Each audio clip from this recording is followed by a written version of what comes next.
Muy bien, hermanos.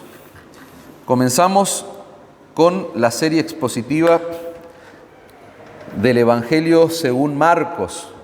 La semana pasada, para los que no estuvieron, para los que se suman hoy a la serie, estamos predicando de manera expositiva el Evangelio según Marcos. Es la primera vez que predicamos un Evangelio.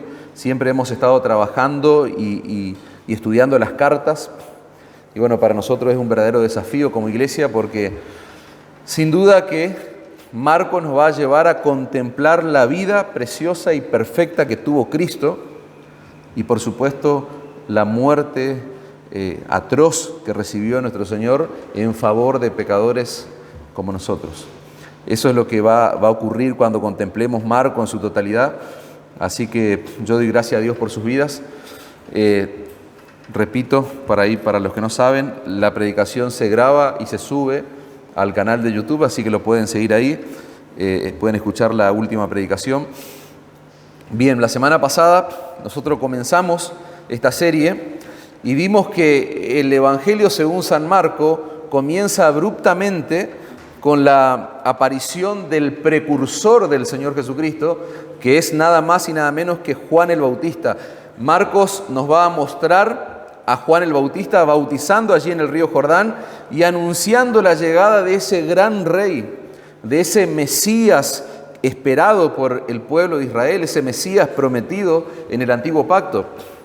Y lo que hace Marcos en el inicio allí de su Evangelio, habíamos dicho que era fusionar dos profecías hechas por Isaías y Malaquías. Isaías y Malaquías son dos profetas del Antiguo Testamento que ellos habían anunciado que el Mesías iba a ser precedido por un mensajero, por un precursor, que es nada más y nada menos que Juan el Bautista. Y este precursor iba a preparar el camino, iba a preparar al pueblo para que ese pueblo pueda recibir a su rey, a su Mesías prometido.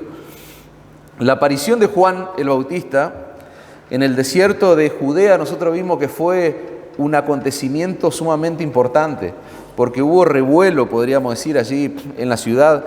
Venían de toda Judea a bautizarse allí en el río Jordán. Y esa aparición de Juan el Bautista, el precursor del Señor Jesucristo, no indicaba otra cosa más que el rey está cerca, el rey ya había llegado, el rey está entre nosotros. En el mensaje del domingo nosotros vimos allí, yo les contaba que Marcos capítulo 10, versículo 45, es un punto de inflexiones, podríamos decir es donde hay un quiebre en todo el relato y es lo que divide el contenido del libro. ¿Por qué? Porque dice el capítulo 10, versículo 45, porque el Hijo del Hombre no vino para ser servido, sino para servir y para dar su vida en rescate por muchos. Decíamos el domingo pasado que los primeros 10 capítulos del Evangelio de Marcos son básicamente un resumen de los 3 años y medio del ministerio terrenal de Cristo. Y es ahí donde nosotros lo vamos a ver a Él como aquel que no vino para ser servido, sino para servir. Y a partir del capítulo 11, les decía yo, tenemos el relato de los últimos 8 días de vida de nuestro Señor Jesucristo. Y ahí Marcos lo va a presentar como aquel que vino a dar su vida en rescate por muchos. Este detalle que yo les menciono y que les traigo a su memoria, es importante tenerlo en cuenta, porque en el texto que nosotros vamos a estudiar hoy, en el texto de estudio de nuestro día de hoy, el Señor Jesucristo comienza su ministerio terrenal. Llega el momento en que Él salga de la invisibilidad, digamos, salga de la oscuridad o del anonimato, podríamos decir. Y es allí, en ese comienzo, es en el principio de esa etapa, donde nosotros vamos a ver ahora con total claridad que efectivamente Él no vino para ser servido, sino que Él vino para servir. En el texto del domingo pasado, Juan lo presenta, hace una introducción muy sugerente del Señor Jesucristo, y él va a decir, por ejemplo, en Marcos capítulo 1, versículo 7, viene tras mí el que es más poderoso que yo, dice Juan. Yo no soy el importante, decíamos y veíamos la humildad, y hoy vamos a enfatizar otra vez la humildad de este hombre, de este profeta, de este siervo de Dios. Pero él está diciendo a esa multitud que se está reunida allí, viene detrás de mí o viene uno que es más poderoso que yo, y a ese yo no soy digno de desatar la correa de su calzado.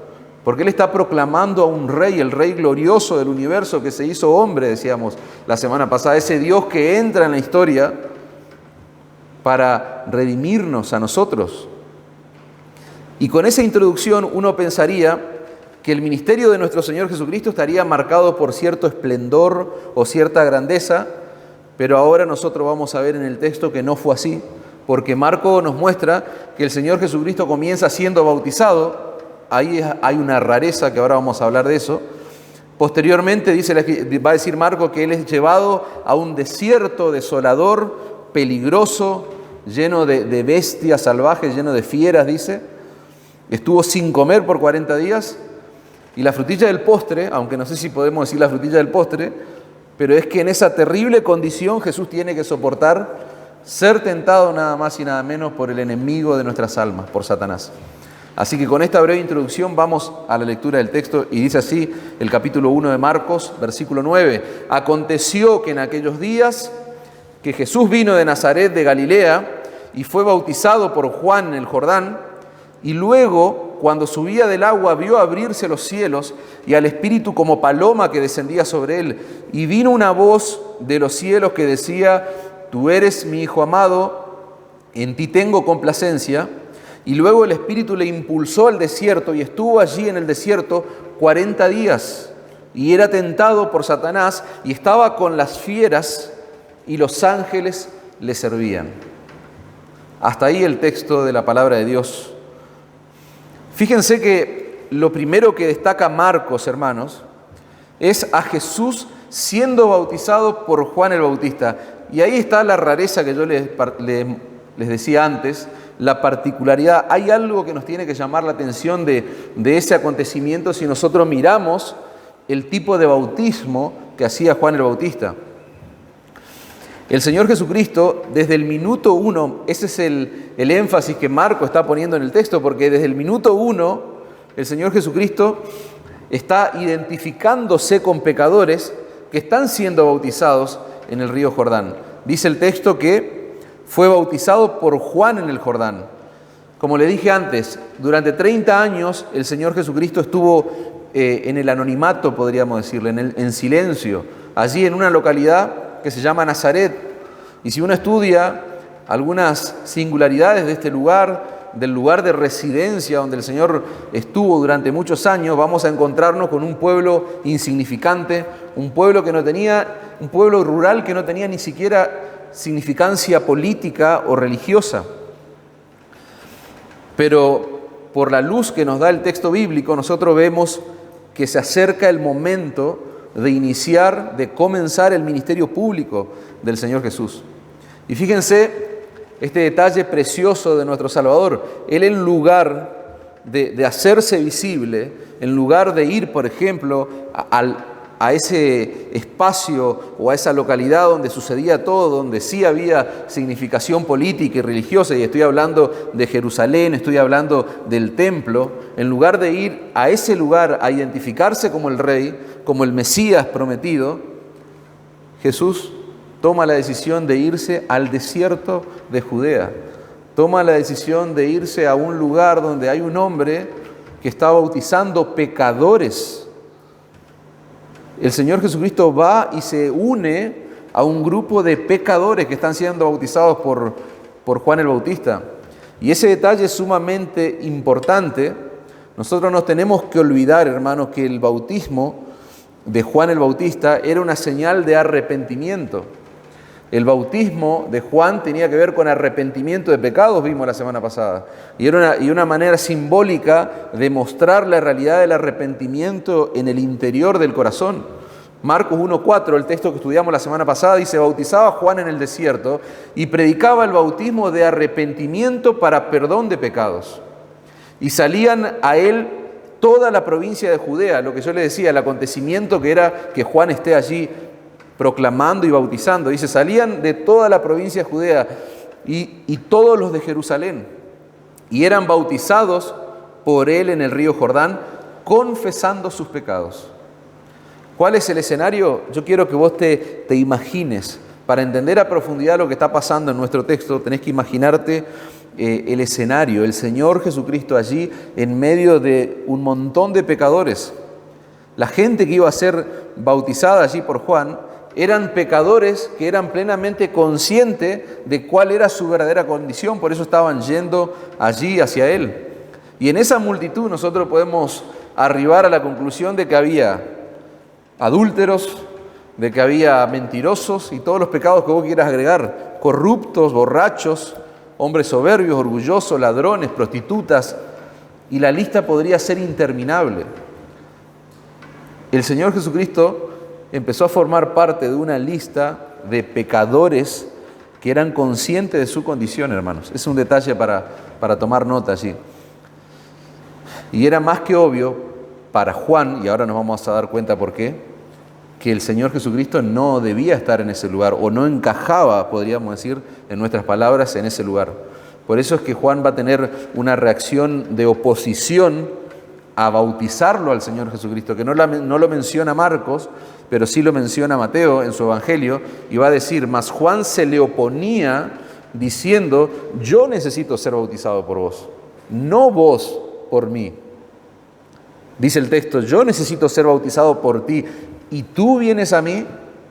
O sea, para ese momento ya Juan estaba, porque él tenía claro, era muy consciente y conocía cuál era el carácter de ese rey que él proclamaba, de ese rey a quien él anunciaba, y él sabía que en ese rey, en ese Mesías prometido, no había pecado alguno. Y su bautismo era de arrepentimiento, de perdón. Fíjense que si había alguien que no debía ser bautizado en ese momento, en esa multitud, era el Señor Jesucristo. Y si había alguien que sí debía ser bautizado, así sea el precursor, así sea el mensajero del mismo Mesías, ese era Juan. Él sí debía ser bautizado. Fíjense que ante la oposición de Juan a bautizarlo, si ustedes miran el relato ahí de Mateo capítulo 3, versículo 15, Jesús le responde, deja ahora, porque así conviene que cumplamos toda justicia. Es como decir, bueno, Juan le dice, yo no te puedo bautizar, sos vos el que tenés que bautizar a mí. No, Juan, así tiene que ser, así debe ser. Es necesario que cumplamos toda justicia. Entonces le dejó. Dice, así debe hacerse, dice la Nueva Traducción Viviente, porque tenemos que cumplir con todo lo que Dios exige. Claramente, hermanos, el Señor Jesucristo tenía que ser bautizado por Juan el Bautista en esas circunstancias, porque era necesario, era sumamente necesario, era importante que nuestro glorioso Señor y Salvador Jesucristo se identifique plenamente, completamente con aquellas personas a quienes Él vino a salvar. Y Él no vino a salvar a justos, Él no vino a salvar a los que no tenían pecado, Él vino a salvar a pecadores conscientes. Siempre decimos que para entender el Evangelio yo debo entender cuál es mi verdadera condición delante de Dios. No hay pecador que pueda ser salvo que primero no haya entendido cuál es su condición delante de Dios. Y el Señor Jesús claramente tenía que ser bautizado con ese gentío que estaba allí presente en medio de esas circunstancias, porque Él se estaba identificando con aquellos que Él vino a salvar, y Dios mismo en ese momento iba a certificar en el bautismo del Señor Jesucristo el principio, el comienzo de su ministerio terrenal, y ahora lo vamos a ver, de hecho lo leímos. Jesús no se bautizó con esa gente porque Él tenía pecados, hermanos, sino que se estaba identificando con todos aquellos pecadores culpables por quienes Él daría su vida en 3 años y medio después en la cruz del Calvario. Dice un autor, Jesús descendió del cielo en su nacimiento para tomar nuestra naturaleza. Escuchen esto, el Dios del universo desciende, dice este autor, del cielo y toma nuestra naturaleza. Desciende, el que estaba en gloria, desciende hasta lo más bajo, lo más vil, y toma la naturaleza humana. Y termina diciendo este hombre, pero en el bautismo Él descendió todavía más para tomar nuestra vergüenza. porque Él se está identificando con miserables hombres y mujeres que estaban allí en ese lugar. Me encanta eso, hermano. El Señor Jesucristo vino a morir por pecadores y por lo tanto, hermano, era necesario que Él experimentara ese bautismo de arrepentimiento. Como dijimos, no porque Él haya tenido pecado, sino por aquellos que Él vino a salvar. Él necesitaba experimentar ese bautismo. En este momento que se menciona allí en nuestro Evangelio de Marcos, Él está recibiendo el trato que reciben los pecadores. Hay pecadores allí que están arrepentidos de sus pecados y están siendo bautizados. Y en ese momento Él está recibiendo el mismo trato que los pecadores. Lo mismo que ocurriría 3 años y medio después, cuando Él esté colgando en la cruz del Calvario. Él estaría recibiendo el trato que merecen los pecadores de acuerdo a la justicia de Dios, hermanos. Isaías 53:6 dice: todos nosotros nos descarriamos como oveja, cada cual se apartó por su camino. ¿Y qué hizo Dios? Cargó en Él, en el siervo sufriente, en el rey que se hizo hombre para venir a morir en una cruz. Cargó en Él el pecado, dice, de todos nosotros. Miles de años después, Pablo va a escribir a los Corintios y le va a decir: el que no conoció pecado, 2 Corintios 5:21, aquel que es perfecto en santidad, Cristo Jesús, por nosotros Dios lo hizo pecado, para que nosotros fuésemos hechos justicia de Dios en Él. ¿Te das cuenta por qué decimos que Jesús tomó nuestra vergüenza allí en el río Jordán? El Rey de Reyes mezclándose entre lo más vil y lo más menospreciado del mundo, hermano. Tremendo. Destellos preciosos del Evangelio en un acontecimiento tan glorioso y llamativo como puede ser el bautismo de nuestro Señor Jesucristo. Fíjense que después de destacar el bautismo de Jesús, Marcos pone el foco en la unción del Espíritu Santo. Marcos va a poner la atención de sus lectores en el acontecimiento que ocurre una vez que el Señor es levantado allí del agua. Dice Marcos capítulo 1, versículo 10, y luego, cuando subía del agua, vio abrirse los cielos y al Espíritu como paloma que descendía sobre él. Tremendo. Ahí quiero que pongamos toda nuestra atención. Esa palabra que Reina Valera traduce como luego, en realidad muchos estudiosos dicen que debe ser traducida como inmediatamente. De hecho, es una palabra que uno la encuentra a lo largo de todo el Evangelio según Marcos. Es una palabra que Marcos la usa recurrentemente, inmediatamente. Fíjense que Jesús es bautizado, dice Marcos, en el río Jordán, e inmediatamente o luego, dice, los cielos fueron abiertos, como si fuera que una cortina se desgarra. Esa es la idea que hay detrás de cielos abiertos. Esa expresión de se abrieron los cielos va a aparecer por única vez en ese acontecimiento que nosotros encontramos allí cuando el Señor está colgando de la cruz y dice la Escritura que el velo del templo se rasgó en dos, allí en la muerte de Cristo. Marcos lo que está diciendo es que el cielo se desgarró, podríamos decir, como una cortina. Esa es la idea. Eso es lo que él está presenciando. Y el Espíritu Santo, dice el texto, desciende sobre Jesús en forma de paloma. Y fíjense qué interesante esa descripción, esa metáfora que se usa ahí de una paloma. Para entender la escena nosotros tenemos que ir al principio, allí en Génesis capítulo 1, versículo 2, hermano, al mismo principio de la Escritura. Ese es el único lugar en toda la Biblia donde se compara al Espíritu Santo como una paloma, y lo que Marcos está haciendo básicamente es recurrir a ese texto. Dice Génesis capítulo 1, versículo 2, y la tierra estaba desordenada y vacía, y las tinieblas estaban sobre la faz del abismo, y el Espíritu de Dios se movía sobre la faz de las aguas. ¿Dónde está paloma ahí? Es la pregunta. Bueno, hay un verbo, hermanos, según los estudiosos, los eruditos bíblicos, ese verbo que se usa allí como movía, el verbo hebreo que se utiliza en ese texto en Génesis capítulo 1, Literalmente significa volar como un ave. Esa es la idea, ese es el significado que tiene. Esa palabra que en nuestro idioma se tradujo como movía lisa y llanamente, lo que significa en el texto original es que estaba como volando. Dice, y el Espíritu de Dios, podríamos decirlo, volaba como un ave. Hay una traducción de las Escrituras del Antiguo Testamento que se llama Targum. Si ustedes buscan Targum, van a ver que es una traducción del hebreo al arameo. ¿Qué pasó? Se tradujo al arameo porque con el paso de los años, muchos judíos hablaban más arameo que hebreo.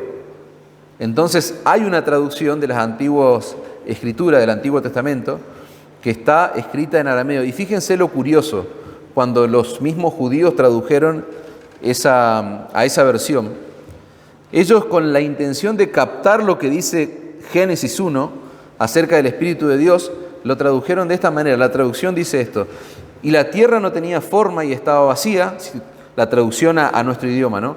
Y la oscuridad cubría la superficie del abismo, y el Espíritu de Dios agitaba sus alas sobre la superficie de las aguas como una paloma. Eso es lo que dice el Targum, esa traducción al arameo. Fíjense que en los primeros 3 versículos de Génesis 1, nosotros encontramos a las 3 personas de la Trinidad involucrándose en la creación. No les dije al principio, pero yo le puse al título de esta porción, al mensaje, la Trinidad en acción.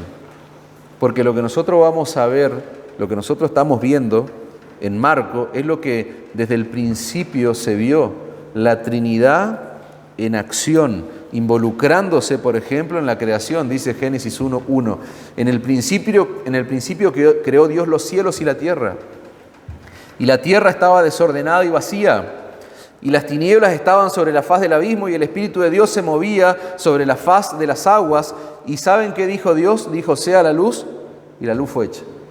Y ahí sigue el relato de Génesis. Pero fíjense cómo nosotros vemos en ese texto a Dios el Padre siendo el Creador, Dios el Espíritu Santo, dice el texto bíblico, volando, ¿no es cierto?, como una paloma, en forma de paloma, o como un ave, como decíamos recién. ¿Y dónde está Dios el Hijo? ¿Dónde está Dios el Hijo? La pregunta. ¿Se acuerdan cuando vimos la gloria de Cristo contemplada allí en el Evangelio? Decíamos, veíamos ese relato de Juan que él contaba allí en su Evangelio: el Verbo se hizo carne. La palabra de Dios, ¿se acuerdan? Decíamos la palabra. Y nosotros acá en el texto vemos que Dios el Hijo es la palabra del Padre que está creando. Dios está hablando y las cosas están siendo creadas. Es la palabra, Dios el Hijo como la palabra del Padre.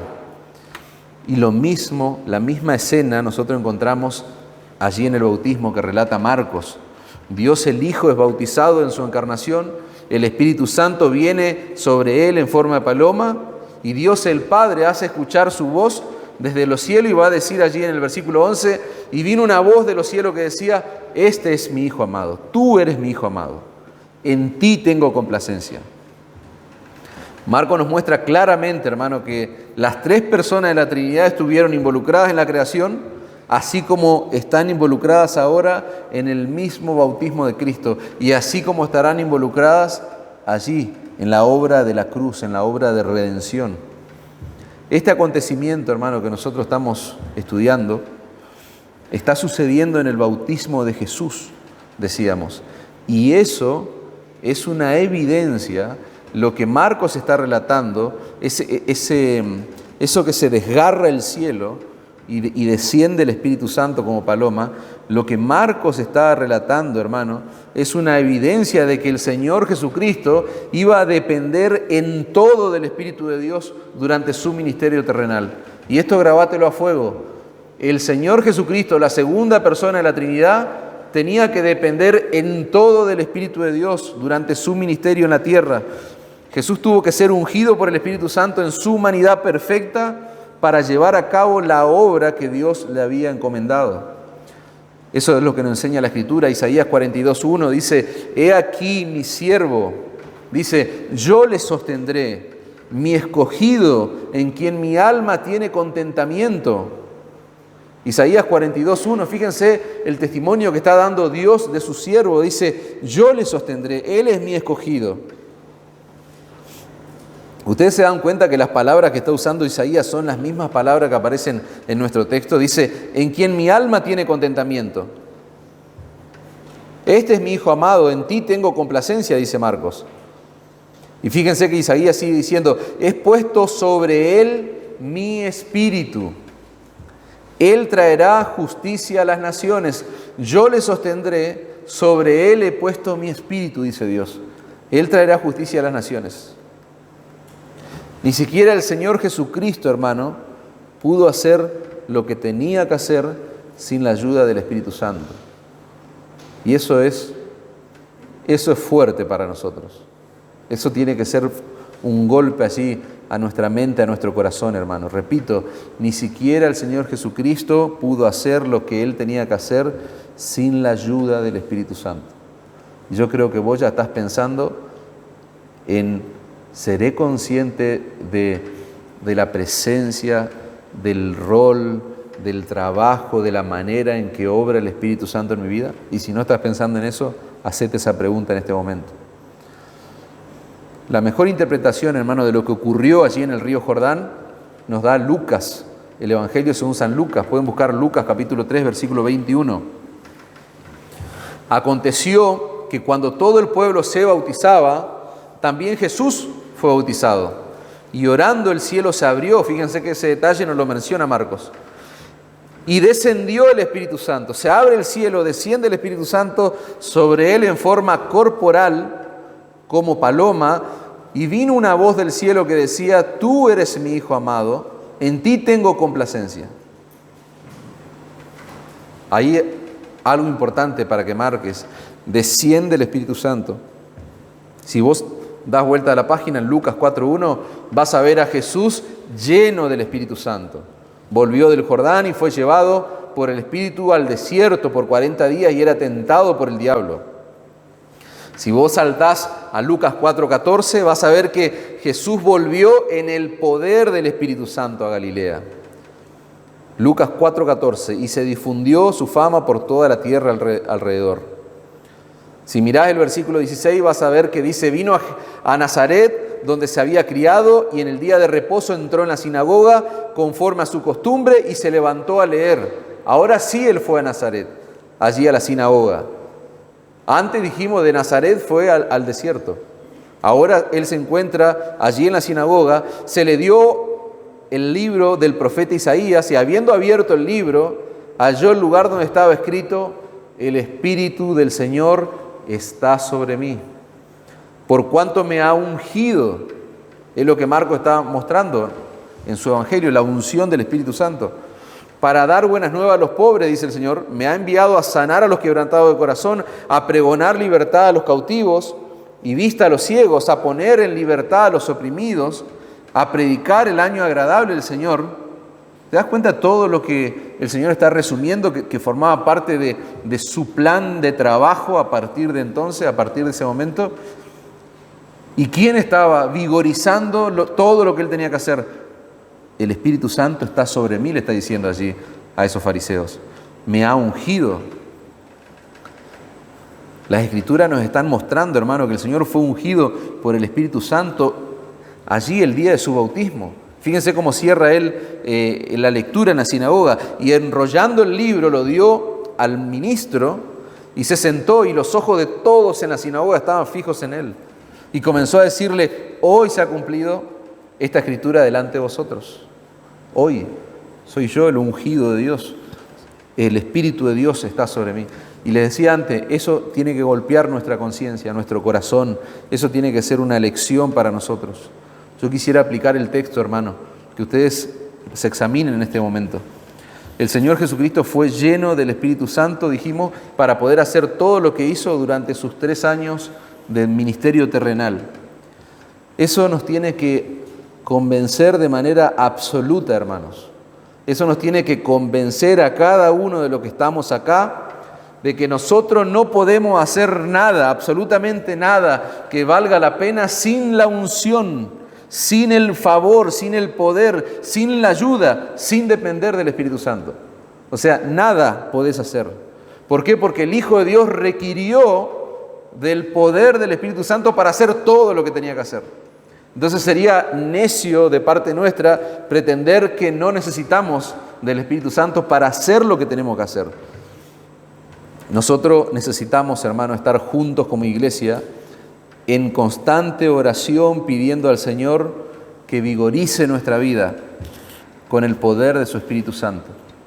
Estoy aplicando el texto, hermano, repito, necesitamos estar juntos, unánimes, orando en un mismo espíritu, en un mismo sentir, pidiendo ¿qué cosa? Que el Señor vigorice nuestra vida, que vigorice nuestra iglesia con el poder de su Espíritu Santo.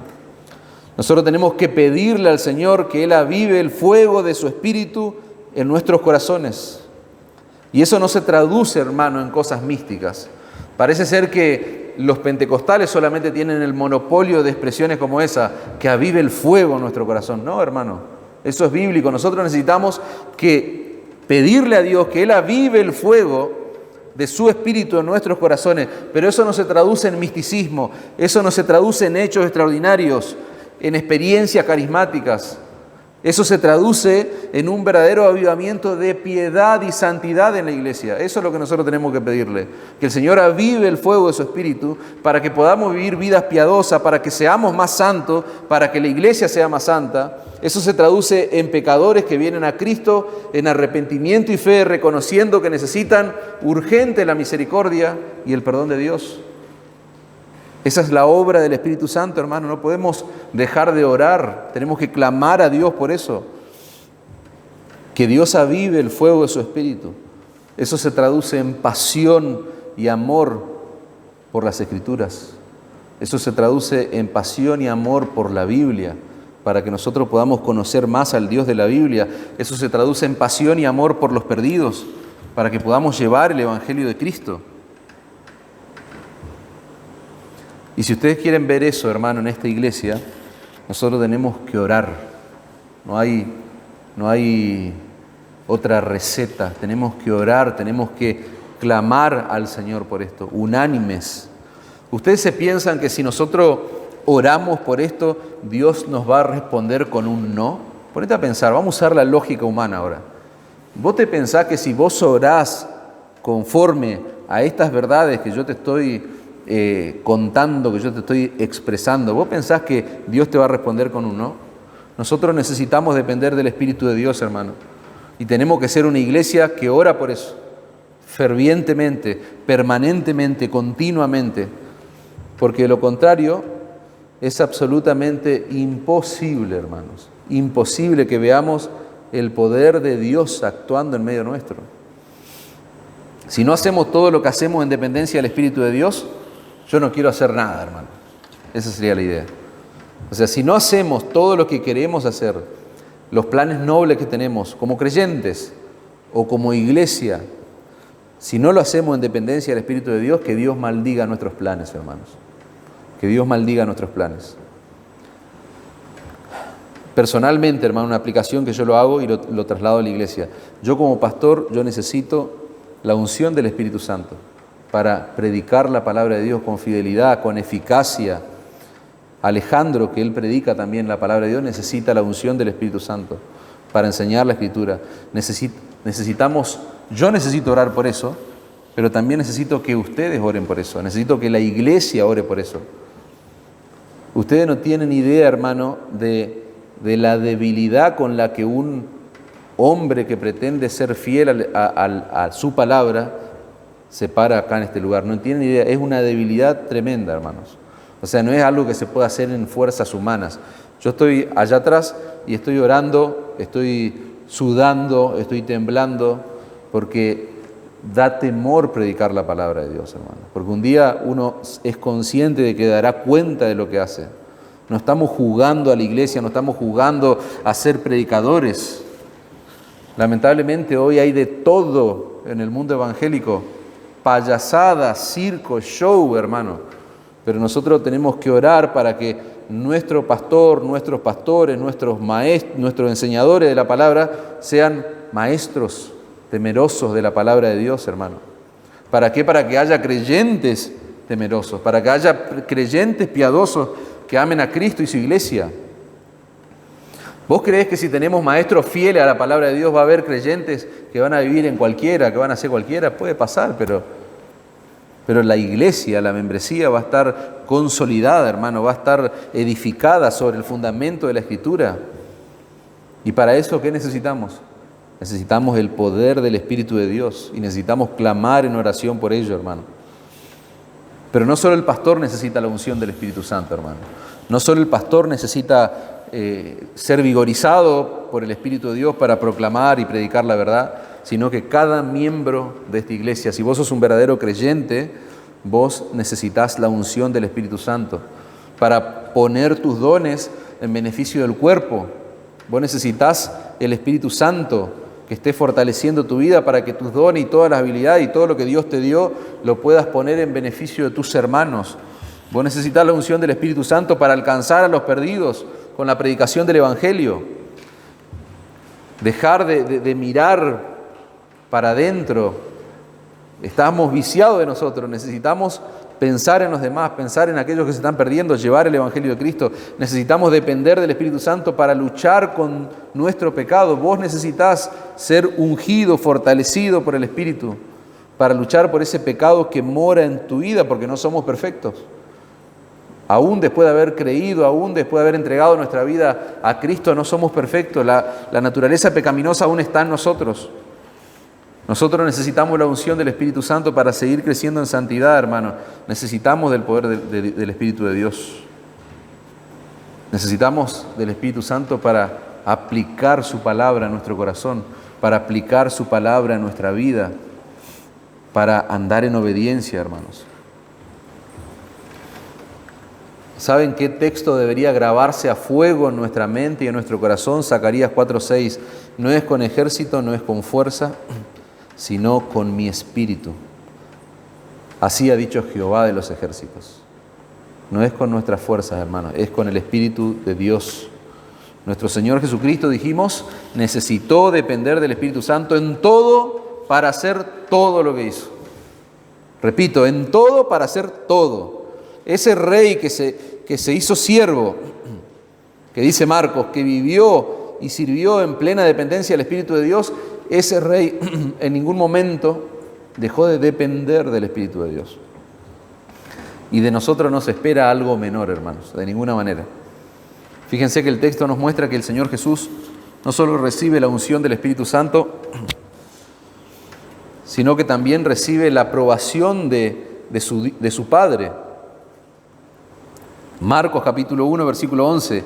Y vino una voz de los cielos que decía: tú eres mi Hijo amado, en ti tengo complacencia. Nosotros hemos leído, hermano, tantas veces ese pasaje, hasta lo sabemos de memoria probablemente, que perdemos algunas cosas o no somos conscientes de algunas cosas interesantes que están ocurriendo allí. Esa expresión, tú eres mi Hijo amado, en ti tengo complacencia, son palabras de Dios el Padre que están dirigidas claramente a Dios el Hijo. Y eso, hermanos, es una combinación de 3 pasajes del Antiguo Testamento que juntos, en esa fusión que hace Marco, apuntan hacia lo mismo. ¿A cuál principio, a qué verdad? El Rey de Reyes que asume la postura de un siervo que vino a servir y a dar su vida en rescate por muchos.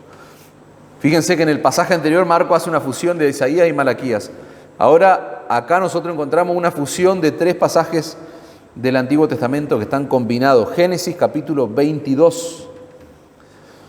No quiero asumir que todos están al tanto de lo que ocurre en Génesis capítulo 22, así que lo pueden buscar, pero para aquellos que no están muy al tanto de lo que se relata allí, en ese capítulo, ahí vemos a Dios pidiéndole a Abraham que sacrifique a su hijo en holocausto. Génesis capítulo 22, versículo 1 va a decir lo siguiente: aconteció después de estas cosas que probó Dios a Abraham y le dijo: Abraham, y él respondió: heme aquí. Y dijo: toma ahora tu hijo, tu único, Isaac, a quien amas, y vete a tierra de Moriah.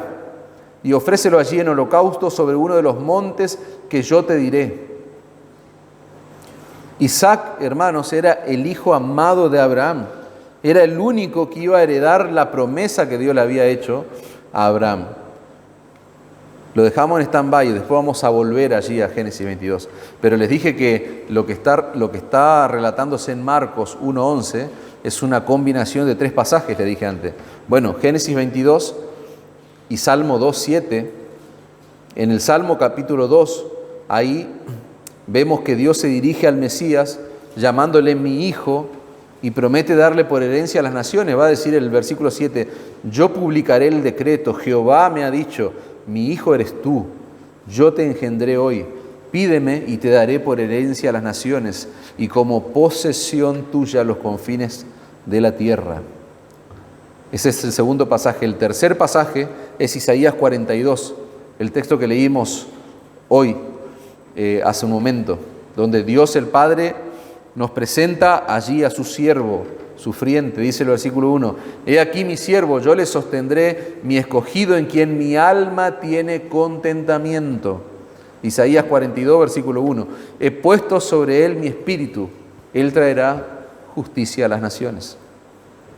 Fíjense, hermano, que Marcos hace esa combinación de pasajes para mostrarnos que Jesús es ese hijo amado por Dios como era Isaac, destinado a ser el rey de las naciones, como dice allí en el Salmo 2, pero que tiene que pasar primero por el altar del sacrificio como el siervo sufriente de Jehová, tal como aparece en Isaías 42.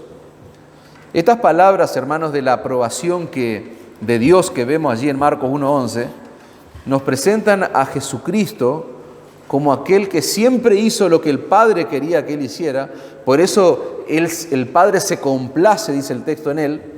Pero nosotros al mismo tiempo nos están preparando para la cruz, nos están preparando para lo que va a acontecer. ¿Por qué? Porque ese Hijo amado que es perfecto, en quien el Padre tiene toda su complacencia, todo su contentamiento, es el que finalmente va a ser crucificado por causa de nuestros pecados, hermanos. Ese hombre, ese Hijo perfecto, ese Hijo amado, es el que va a colgar de una cruz por causa de nuestros pecados. Y ahora sí yo quiero que volvamos a Génesis 22. Les dije antes, lo ponemos ahí en stand-by, pero volvemos ahora a Génesis capítulo 22, porque repito, no quiero asumir que todos en este lugar saben y conocen en profundidad la historia, pero para entender Marcos capítulo 1, versículo 11, nosotros tenemos que tener en cuenta el relato del sacrificio de Isaac. Entonces, si no recordás o no sabés de qué te estoy hablando, vamos a Génesis capítulo 22. Y fíjate, no voy a leer todo el capítulo, simplemente voy a ir relatando lo que se va escribiendo, lo que se relata, valga la redundancia, allí en el capítulo. Ustedes van a ver, si están parados allí en Génesis 22, van a ver que la Escritura dice que Dios le promete a Abraham que Él va a hacer de él una gran nación. Si ustedes ven todo el relato desde que comienza la promesa hasta Génesis capítulo 22, van a ver que hay una promesa de Dios a Abraham de una gran nación. El único problema, hermano, es que cuando Dios le promete eso a Abraham, él tenía 75 años y tenía una esposa de 65, que era una mujer estéril. ¿Y qué vemos en el texto bíblico? Que pasan 25 años después de la promesa, Abraham con 100 años, su esposa con 90, y sigue siendo estéril, pero comienza a cumplirse lo que Dios le había prometido. ¿Por qué? Porque finalmente esa mujer queda embarazada y nace Isaac, el hijo de la promesa. Pero, que es nuestro relato allí, nuestro foco, Génesis 22, cuando Isaac tiene alrededor de unos 12 años, ¿qué ocurre? Ocurre lo impensado, ocurre lo que nadie se imaginaría en una historia como esta. Dios le pide a Abraham que sacrifique a Isaac, a su hijo, al hijo de la promesa, ese hijo que vino después de 25 años. Y hay algo interesante a tener en cuenta. ¿Por qué? Porque Dios no le pide que lo asesinara. Y vos vas a decir, ¿cómo? ¿Y qué es un sacrificio? Bueno, un sacrificio es algo distinto a un asesinato. Dios no le pide que lo asesine, Dios le pide que lo sacrifique. Y hay una diferencia abismal, hermano, entre esos dos conceptos, asesinar a alguien y sacrificar a alguien. tan abismal como lo que va a suceder con Cristo miles y miles de años después, cuando los romanos están allí crucificando, matando al Señor Jesús. Pero nosotros sabemos claramente que los romanos no lo mataron a Jesús, sino que Él voluntariamente se entregó su vida en sacrificio. Y ahí está la diferencia. Matar, asesinar a alguien no es lo mismo que entregarlo o que sacrificarlo. Volviendo al caso de Isaac, hermanos, a nosotros cuando leemos esta historia nos impacta porque nosotros lo miramos, tenemos una mirada sentimentalista, una mirada emocional del texto. Pero la realidad, hermanos, yo quisiera hacer este ejercicio rápido con ustedes. Si Dios es el dueño de todo ser humano, si en sus manos, dice el texto allí en los Salmos, en sus manos están los tiempos de cada persona. ¿Eso es verdad o no? Es verdad. Dios, Él es el dueño de todo, aún de cada ser humano. Ahora, ¿qué otra verdad hay? Todo ser humano ha pecado contra Dios. Todo ser humano se encuentra naturalmente en una condición de culpabilidad ante Dios por su pecado. Si Dios es el dueño de todo y todo ser humano ha pecado contra Dios, claramente Dios tiene el derecho de pedir la vida de cualquier ser humano como sacrificio por Él, por Dios. Isaac no era perfecto. Nos enternece la historia, pero Isaac no era perfecto. Hay una historia terrible, profunda detrás de esa promesa, porque, bueno, no sería el tema de discusión ahora, no quiero que se nos vaya el tiempo por ese lado, pero Isaac no era perfecto. A nosotros lo vemos sentimentalmente y nos impacta, pero Dios tiene el derecho de pedirle a cualquier ser humano un sacrificio, que sacrifique a un hijo en este caso. Él es Dios y dice la Escritura que Él es justo. Entonces, entendiendo todas esas cuestiones, que la idea es que esto nos cambie un poco la perspectiva cuando vamos a Génesis 22, no fue un asesinato lo que Dios le pidió a Abraham. Lo que Dios le dijo a Abraham básicamente es: quiero un holocausto, ofréceme a tu hijo en sacrificio. O sea, ese sería en palabras nuestras. Y ese mandato, obviamente, que vaya a saber las cosas que pasaron por la mente de Abraham, pero la Escritura habla muy bien de él, y lo vemos a lo largo y a lo ancho de la Escritura, pero obviamente que lo que Dios le está pidiendo a Abraham parece contradecir lo que Dios mismo le había prometido. ¿Y qué hace Abraham? Desobedece y dice: no, acá hay una confusión, acá hay algo, estás equivocado. Porque él le dijo que de él iba a ser una gran nación y ahora le está pidiendo que lo entregue en sacrificio. No, hermano, Abraham no cuestionó a Dios, Abraham decide obedecer a Dios. Él sabe que la promesa de Dios depende de la vida de Isaac, pero aún así, aunque esto parezca confuso, dice la Escritura que él decide obedecer.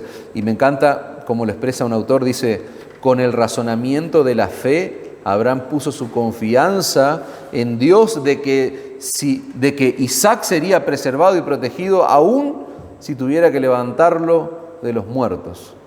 En pocas palabras, lo que está diciendo este autor es que Abraham confió tanto en Dios que él no tuvo inconveniente alguno de sacrificar a su hijo, porque él sabía que la promesa de Dios se iba a cumplir. Aún eso significara que Dios lo levante después del sacrificio, que Dios lo levante de los muertos. Dios le promete a Abraham una gran nación. De esa nación iba a salir de Isaac. Y ahora Dios le está pidiendo que lo sacrifique. Lo único que Abraham podía pensar era que Dios lo iba a levantar de los muertos, hermanos. Eso es lo que podríamos nosotros interpretar, ¿no? Pero ¿Abraham tenía seguridad de eso? No, no tenía seguridad. Tal vez, o él creía, o su fe lo movía a hacer eso. La cuestión es que dice el relato, y allí lo pueden ver en el texto, cuando están subiendo al monte, donde iba a ocurrir el sacrificio, Isaac le pregunta a Abraham: ¿dónde está el cordero para el holocausto? Y si queremos meterle sentimentalismo a eso, hasta podemos largarnos a llorar. Porque imagínense el escenario, 12 años, vaya a saber lo que pasó por la cabeza de Abraham. Esa pregunta inocente de Isaac: ¿dónde está el cordero? Abraham le responde que Dios va a proveer el cordero. Dios proveerá de cordero para el holocausto. Abraham estaba convencido, hermano. No sé cómo era la fe de ese hombre, pero él sabía que Dios iba a proveer una salida para esa situación. Génesis 22:5 dice: entonces dijo Abraham a sus siervos. Si todavía te quedan dudas de la fe de Abraham, fíjate lo que dice: esperad aquí con el asno, y yo y el muchacho iremos hasta allá y adoraremos, y volveremos a vosotros. Él estaba convencido de que él iba a volver con su hijo, dice el texto bíblico. Abraham no tenía ni la menor idea, hermano, de lo que Dios iba a hacer, pero una cosa él sabía: aunque Isaac fuera sacrificado, Dios iba a cumplir lo que prometió. Aunque Isaac fuese sacrificado, Dios iba a cumplir. Cuando Abraham estaba a punto de degollar a Isaac, hermano, si no saben qué es degollar, es cortarle el cuello a una persona con un cuchillo. Cuando Abraham estaba a punto de hacerlo, dice la Escritura que Dios detiene su mano, y es allí, en ese momento, cuando Abraham se da cuenta que detrás de él había allí un cordero, un carnero, trabado ahí en un zarzal, dice la Escritura. Finalmente, ¿qué vemos en el relato de esta historia? Dios proveyó un animal para el sacrificio, Isaac es liberado. Por eso es que Abraham va a llamar posteriormente allí a ese lugar Jehová Jireh, porque significa Jehová proveerá. Siglos más tarde, hermanos, de este relato, yo quiero que vos tengas esto en mente. Siglos más tarde, el apóstol Pablo, cuando le escribe su carta a los romanos, él va a usar una figura de un hijo sacrificado y le va a decir a los romanos lo siguiente, para mostrarle lo que Dios estuvo dispuesto a hacer para salvarnos. Va a decirle: el que no escatimó ni a su propio hijo, hermano, sino que lo entregó por nosotros. Dice: ¿cómo no nos dará con él todas las cosas? Y eso es tremendo, hermano, porque la sangre de un animal no puede, de ninguno de esos animales que fueron sacrificados en el antiguo pacto, podía limpiarnos de nuestros pecados. La sangre de Isaac, el hijo de la promesa, tampoco podía limpiarnos de nuestros pecados. El único que podía pagar el precio de nuestro pecado era, como dice Pablo, el unigénito Hijo del Padre. Ese Dios que no escatimó ni a su propio Hijo. Así que fue Dios, hermanos. No fue Abraham el que pagó el precio de redención, no fue Isaac. Solo Dios podía hacerlo. Y no a través de un animal, no a través de un cordero. Dice la Escritura, a través de su propio Hijo, el Cordero de Dios, como dice así el Evangelio según San Juan, que quita el pecado del mundo. Yo no sé si vos te has dado cuenta en tu lectura del Nuevo Testamento específicamente, pero yo quiero mostrarte cómo se enfatiza el amor del Padre al entregar al Hijo. Y no solamente el amor del Hijo al entregarse por nosotros, que a veces, tal vez, yo no sé si somos balanceados los que predicamos en ese sentido, por eso quiero lograr un balance. Nosotros tenemos claro y profundo, grabado a fuego, el amor del Hijo al entregarse por nosotros, pero la Escritura también enfatiza el amor del Padre, hermano, al entregar al Hijo.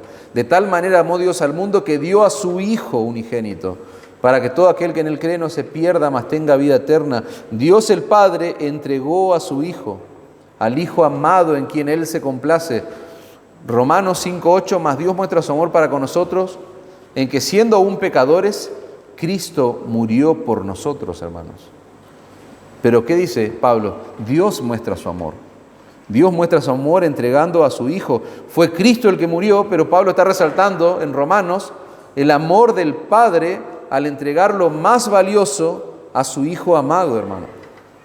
Fíjense que recién decíamos, Abraham estuvo dispuesto a obedecer a Dios, pero al final de la historia ya lo conocemos. Él no tuvo que sacrificar a Isaac. Dios proveyó el cordero, dice la historia allí en Génesis 22. Pero hermanos, grábense esto a fuego. Dios el Padre sí estuvo dispuesto a llevar a su Hijo amado hasta la cruz del Calvario. Dios el Padre sí sacrificó a su Hijo, hermano. Ese Hijo que siempre hizo lo que a Él le agradaba, su Hijo amado, el Hijo de su corazón, en quien Él tiene complacencia, dice Marcos. ¿Y saben qué es lo más terrible de esto, hermano? Lo más tremendo, que cuando ese Hijo amado clamó desde la cruz, ese Hijo amado en quien Dios se complace, clamó y dijo, Dios mío, ¿por qué me ha desamparado? Dios no hizo nada para librarlo, hermano. Nada, absolutamente nada. Por amor a vos, por amor a mí. Dios estuvo dispuesto a dar lo más preciado que tenía para rescatar personas como vos y como yo. ¿Te entra en la cabeza eso?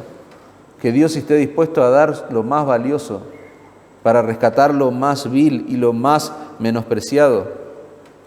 ¿Cómo puede ser que personas como vos y como yo, pecadores como somos, y vos sos consciente de tu pecado, a través de la fe en el sacrificio de su Hijo nosotros podamos ser aceptos, podamos ser salvos en Cristo? Eso es un misterio del amor de Dios. Pero repito, Dios sí tuvo que entregar a su Hijo, hermano, a diferencia de la historia que leímos. Dice un autor con respecto a esto: cuando Cristo clamó en su desamparo, el Padre pagó el precio en su silencio. Cuando Cristo clamó, hermano, en su desamparo, el Padre pagó el precio en su silencio. Dios hizo lo que Abraham no tuvo que hacer. Él hizo de su Hijo una ofrenda por el pecado, y en la oscuridad del Calvario, dice, el Padre también pagó el precio del amor. El Padre. El Hijo pagó el precio por nosotros, pero el Padre también pagó el precio del amor, hermano. Por nuestra salvación, el precio que Dios pagó fue todo. ¿Sabés lo que le costó a Dios tu salvación? Todo. O sea, lo más sublime, lo más precioso del cielo vino a este mundo a morir por vos. Eso es tremendo, hermano. Cuando un pecador viene a Cristo en arrepentimiento y fe, confiando únicamente en la muerte de cruz de nuestro Señor Jesucristo para el perdón de sus pecados, ¿sabes lo que pasa? Dios el Padre lo recibe a ese pecador, a ese miserable pecador. ¿Saben cómo lo recibe Dios a un pecador que se arrepiente y pone su fe en Cristo? Lo recibe como un hijo amado. ¿Saben por causa de quién? Por su Hijo amado. O sea, yo no sé si soy claro, porque quiero enfatizar esto. Dios te recibe a vos, si te arrepentís y pones tu fe en Cristo, Dios te recibe a vos como un hijo amado, por causa de su amado Hijo. Y a partir de ese momento, Dios nos ve en su Hijo y somos tratados por Él con el mismo amor que Él tiene por Jesús. Eso tiene que volar tu cabeza, hermano. Eso es teología pura. Eso tiene que provocar en vos un corazón lleno de gratitud que te mueva a desear agradarle a Dios. Y estoy aplicando el texto ahora, hermano. Vos tenés que desear agradarlo a Dios en todo. Vos no tenés que pensar que porque estoy en Cristo yo no tengo nada que hacer para agradar a Dios. Claro, Él ya me amó. Él me amó en Cristo. Ya está. No, mentira, hermano, eso es una mentira diabólica. Vos tenés que desear agradarle a Él. Nosotros no tenemos que hacer absolutamente nada para ganarnos el favor de Dios. ¿Por qué? Porque ya Cristo se ganó el favor de Dios por nosotros. Por medio de su vida perfecta, dijimos, y por medio de su muerte. Pero sí tenemos que ocuparnos en agradar a Dios a través de nuestra obediencia. No para lograr, para alcanzar, para obtener o para no perder, como dice el legalismo. No, sino por lo que ya Cristo hizo. Y anotate esto, grabátelo allí a fuego, en tu mente, en tu corazón, en tu cuaderno. Dios se agrada en nuestros intentos imperfectos de obedecerle. Dios se agrada en nuestros intentos imperfectos de obedecerle. Cuando Dios ve a un hijo suyo, hermano, que no está tratando de obedecer para ganarse algo, para ganarse el favor, cosa que es imposible, porque nuestras mejores obras son trapo de inmundicia, dice la Escritura. Pero cuando Dios ve a un hijo que no está queriendo ganar su favor, sino que ese hijo ya sabe que ya está, ya sabe que ya fue logrado en la cruz todo, gracias a Cristo, ya sabe que ya es salvo, ya sabe que sus pecados han sido perdonados, que tiene vida eterna, que Él no va a ganar nada con su obediencia. Cuando Dios ve a un creyente que solamente el interés de ese creyente está puesto en agradar, en obedecerle solamente por lo que Cristo ya hizo, eso produce contentamiento. Dice la Escritura, eso nos da la aprobación de Dios. Aunque nuestra obediencia sea imperfecta, Dios se agrada de nosotros, hermanos. Y te voy a leer un texto, Colosenses capítulo 1, versículo 9, dice: por lo cual también nosotros, escuchen lo que dice Pablo, desde el día que lo oímos no cesamos de orar por vosotros y de pedir que seáis llenos del conocimiento de su voluntad, en toda sabiduría e inteligencia espiritual, para que andéis como es digno del Señor, agradándole en todo, llevando fruto en toda buena obra, y creciendo en el conocimiento de Dios, fortalecidos con todo poder, conforme a la potencia de su gloria, para toda paciencia y longanimidad, con gozo, dando gracias al Padre, que nos hizo apto para participar de la herencia de los santos en luz, el cual nos ha librado de la potestad de las tinieblas y trasladado al reino de su amado Hijo. El versículo 14 es raro, hermano. En quien tenemos redención por su sangre, el perdón de pecados. O sea, Pablo está diciendo que nosotros podemos y debemos agradar a Dios.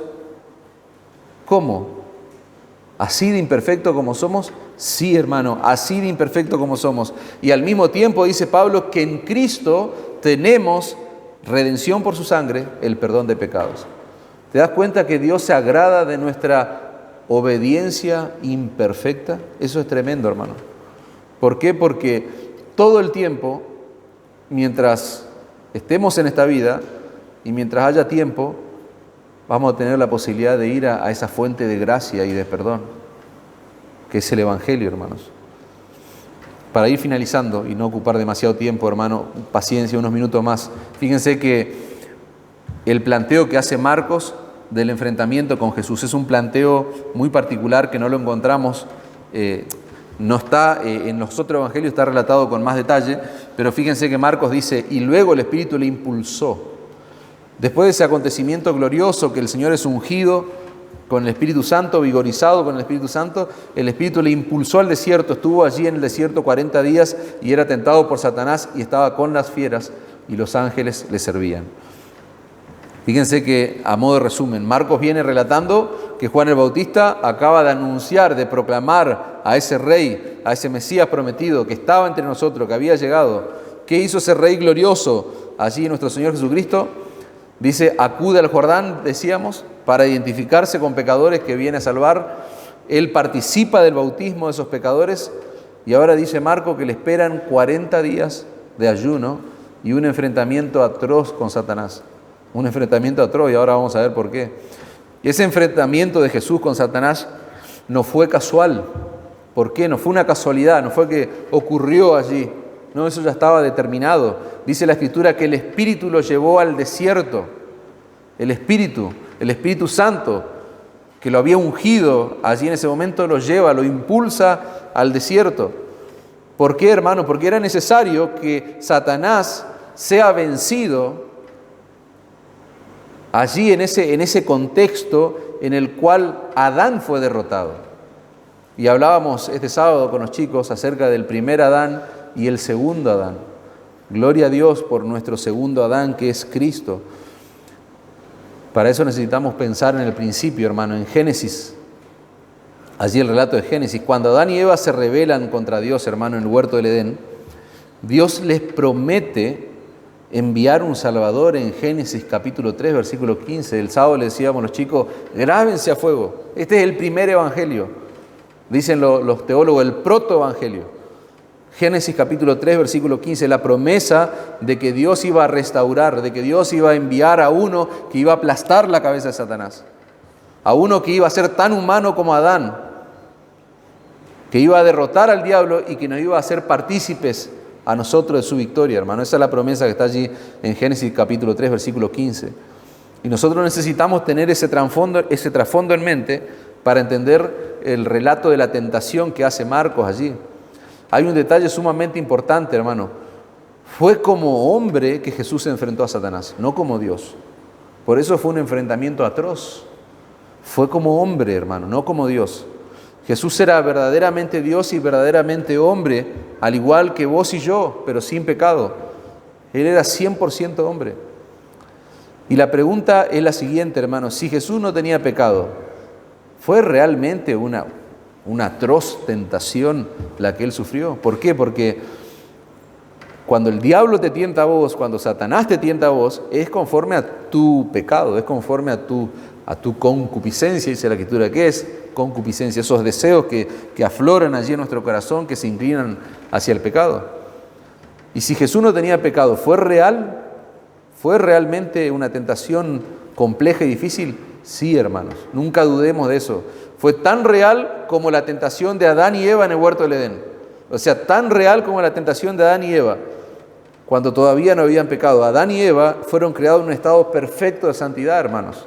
Después cayeron y a partir de ahí el pecado entró al mundo. Pero ellos estaban en un estado perfecto de santidad. Bueno, es la misma situación que encontramos acá en el desierto, en el relato de Marcos. Cuando Jesús tenía 40 días de ayuno en su humanidad, ¿ustedes qué piensan? El 100% hombre. Estaba muerto de hambre, podríamos decir en nuestras palabras. Tenía demasiado hambre. Mateo 4:3 dice, y vino a él el tentador. Fíjense el relato de Mateo. Y le dijo, si eres hijo de Dios, di que estas piedras se conviertan en pan. Él respondió y dijo, escrito está, no solo de pan vivirá el hombre, sino de toda palabra que sale de la boca de Dios. Entonces el diablo lo llevó a la santa ciudad y le puso sobre un pináculo del templo y le dijo, si eres el Hijo de Dios, échate abajo, porque escrito está, a sus ángeles mandará acerca de ti y en sus manos te sostendrán para que no tropieces con tu pie en piedra. Y Jesús le dice, escrito está también, no tentarás al Señor tu Dios. Otra vez le llevó el diablo a un monte muy alto y le mostró todos los reinos del mundo y la gloria de ellos y le dijo, todo esto te daré si postrado me adorares. Entonces Jesús le dijo, vete Satanás, porque escrito está, al Señor tu Dios adorarás y a Él solo servirás. El diablo entonces le dejó y he aquí vinieron los ángeles y le servían, dice el relato de Mateo. El Señor Jesucristo, hermano, en su condición de 100% hombre, obtuvo claramente la victoria sobre Satanás cuando se encontraba en una situación de total desventaja en relación a ¿quién? Al primer Adán. ¿Por qué? Porque Adán estaba nada más y nada menos que en el paraíso. O sea, todo el escenario perfecto. Jesucristo estaba en el desierto, en un desierto desolador, con hambre, con aflicción, con angustia, sin duda, humanamente hablando. Adán fue tentado en el Edén con toda su necesidad de cubierta, sin ningún peligro físico. Y aún así pecó. Pero claramente, gloria a Dios por nuestro Señor Jesucristo. Jesucristo fue tentado en un lugar inhóspito, sin nada que comer. Después de 40 días de ayuno, rodeado de peligro, dice Marcos. Estaba rodeado de fieras, de animales salvajes. Pero en medio de esas circunstancias sumamente difíciles, nunca cedió su obediencia. Al contrario, puso en alto la palabra de Dios. Y un detalle que le decíamos a los chicos este sábado. En el Edén se puso en tela de juicio la palabra de Dios. En el Edén se dijo a Dios que Él es un mentiroso. Ese fue el trabajo de Satanás. Ahora en el desierto, Satanás lo que está haciendo es distorsionar la palabra de Dios, nada más y nada menos que con Cristo, con el Señor Jesucristo. Él está distorsionando la palabra, lo que Dios había dicho. Pero Él estaba ante la palabra, hermano. No había otra forma, hermano. Era una derrota anunciada. Él estaba ante la palabra y el Señor realzó la palabra de Dios, vigorizado allí por el Espíritu Santo. Terrible, hermano.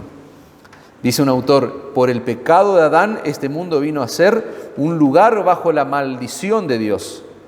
Pero por la victoria de Cristo llegará un día cuando todos los efectos del pecado serán eliminados. Por el pecado de Adán toda su descendencia vino a ser esclava del pecado, pero por la victoria de Cristo todos aquellos que han venido a ser hijos de Dios por medio de la fe en Él han sido liberados de esa tiranía y ya no tienen por qué someterse a sus demandas nunca más. Amén. Amén. Conclusión rápida, hermanos. Se nos fue el tiempo, perdonen. Les pido 2 minutos más de paciencia. No quiero dejar cerrar el mensaje sin estas consideraciones finales. Dijimos que el texto, la predicación de hoy es la Trinidad en acción, hermanos. El Dios de la Biblia es un Dios que está en relación consigo mismo. Quiero cerrar con estas 3 ideas a modo de conclusión. El Dios de la Biblia es un Dios que está en relación consigo mismo. Él no nos necesita. Él no te necesita. Si vos mirás en el relato de la creación, en ningún momento vamos a encontrar un indicio de que Él haya hecho todo lo que hizo, haya creado todo lo que creó, incluido el hombre, porque necesitara algo del hombre. De ninguna manera. De ninguna manera. Él está en relación consigo mismo. Sin embargo, hermano, hay algo que no debe dejar de asombrarnos nunca. nunca, y es el gran amor, el incomprensible amor de Dios para con nosotros, sus hijos, aquellos pecadores que fueron lavados y comprados por la sangre de Cristo. Dios el Padre, hermano, entrega, decíamos antes, Dios el Padre entrega lo que Él más ama para salvar a hombres y mujeres pecadores. Dios el Hijo decide voluntariamente apropiarse de nuestra vergüenza, veíamos hoy, decide descender hasta lo más bajo, bautizándose allí por nosotros, muriendo en nuestro lugar en la cruz del Calvario. Y Dios el Espíritu Santo, veíamos, vino sobre el Hijo para capacitarlo, para fortalecerlo en todo momento, de tal manera que Él pueda llevar a cabo toda la obra que se le encomendó, en favor de pecadores como nosotros. ¿Y saben por qué sucedió todo eso? Por amor a vos, si es que vos sos un verdadero creyente. Si vos sos un verdadero creyente, todo ese resumen de la obra de redención sucedió por amor a vos. Los cristianos nunca, hermanos, deben interpretar el amor de Dios por las situaciones que viven, por las circunstancias o por los sufrimientos. Te repito eso, porque acá no hay nadie que esté exento de sufrir o de pasar situaciones adversas. Es más, puede haber entre nosotros gente que está sufriendo en este momento, que está pasando alguna situación sumamente adversa. Bueno, escuchá bien esto y grabate a fuego esto. Los cristianos nunca deben interpretar el amor de Dios por las circunstancias o los sufrimientos que padecen. Su interpretación del amor de Dios debe estar ligado al lente del Evangelio, hermano. Debe estar ligado al lente de la cruz.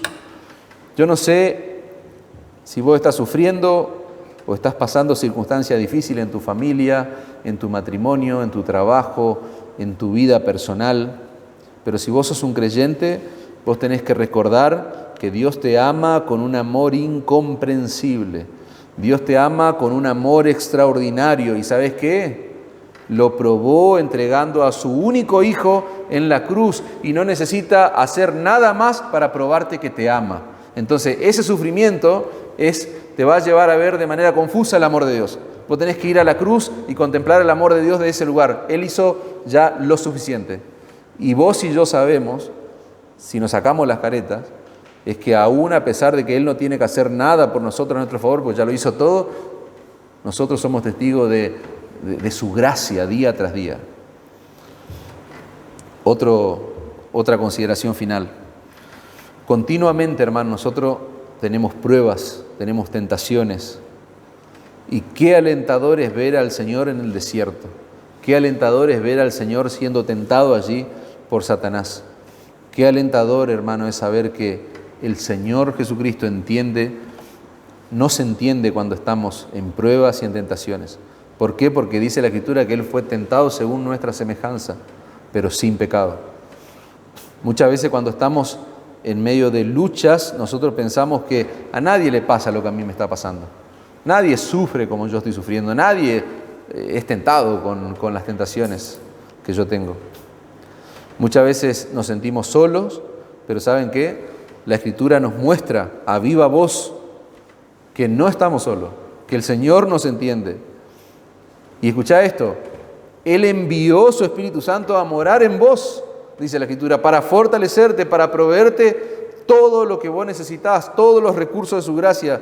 ¿Para qué? Para que vos te mantengas firme, para que vos te mantengas agradando a Dios, para que vos desees vivir agradando a Dios a pesar de las luchas, a pesar de los problemas, a pesar de las tentaciones.